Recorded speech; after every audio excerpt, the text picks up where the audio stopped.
Աչք մի ունեցիր ոչ քո մերձավորի տան, ոչ նրա ագարակի, ոչ քո մերձավորի կնոջ, ոչ նրա ծառայի, ոչ նրա աղախնու, ոչ նրա եզան, ոչ նրա էշի, ոչ նրա անասունի, ոչ այն ամենի վրա, ինչ քո մերձավորինն է, աչք մի ունեցիր։ Նախորդ պատվիրաններով Աստված արգելում էր մարդուն որևէ կերպ մեղանչել և վնասել, վիրավորել մերձավորին, իսկ այս 10-րդ պատվիրանով զգուշացնում և արգելում է նույնիսկ մտքով մեղանչել և ցանկանալ այն, ինչ ուրիշինն է,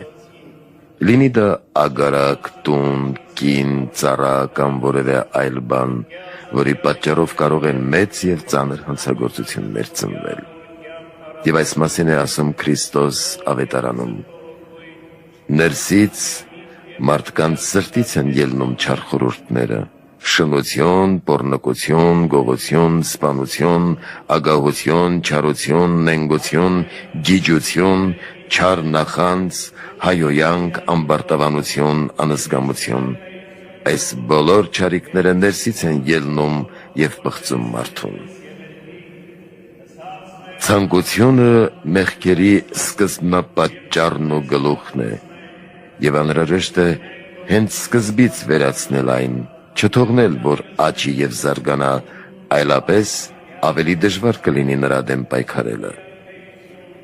Որպեսզի հեռու մնանք այս մեղքից, պետք է աշխատենք մեր կյանքում և կենցաղում լինել համեստ, առաքինի, ազնիվ, անշահախնդիր, ողորմած, առատաձեռն, խոնարհ և զուսպ։ Այս առաքինություններով մենք կարող ենք ազատվել ցանկությունից ու նրանից ծագող բոլոր չար մեղքերից, զեղությունից, չարախոսությունից, բղջախոհությունից, կեղծավորությունից, շահամոլությունից, որկրամոլությունից, ժլատությունից, արծաթսիրությունից, հպարտությունից և այլն, որոնք էլ դառնում են մեր հոգևոր և մարմնավոր հիվանդությունների,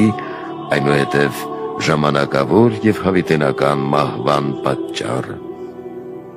Եթե որևէ մեկը մեծահարուստ է, բայց նաև աստվածապաշտ, ողորմած և բարեգութ, ապա նա ագահ և ցանկասեր չէ, այլ արդար է և աստվածահաճո, ինչպես Աբրահամը և Հոբը։ Իսկ եթե մարդ ոչինչ չունի և իր կյանքի նպատակը դարձնում է հարստություն դիզելը և փառքի հասնելը, ապա նա դառնում է ագահ, ընչասեր և ցանկասեր։ Այս մասին առակողը խրատում է մեզ. եթե ունևոր չես, մի ձգտիր հասնել հարուստին, այլ քո իմաստությամբ հեռացիր նրանից։ Արդ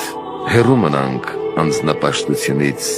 և աշխատենք միշտ ուրախանալ մեր մերձավորների հոգևոր կամ մարմնավոր հաջողություններով և նվաճումներով։ Երբեք չտարվենք եսասիրական բաղձանքներով և չթերագնահատենք ու չպարսավենք մյուսներին, այլ անձնվիրաբար մաքուր սիրով սիրենք, որովհետև սերը վեր է ամեն ինչից և լրումն է բոլոր առաքինությունների։ Արդ մնում են հավատ, հույս, սեր, սրանք երեքը, և սրանց մեջ մեծագույնը սերն է։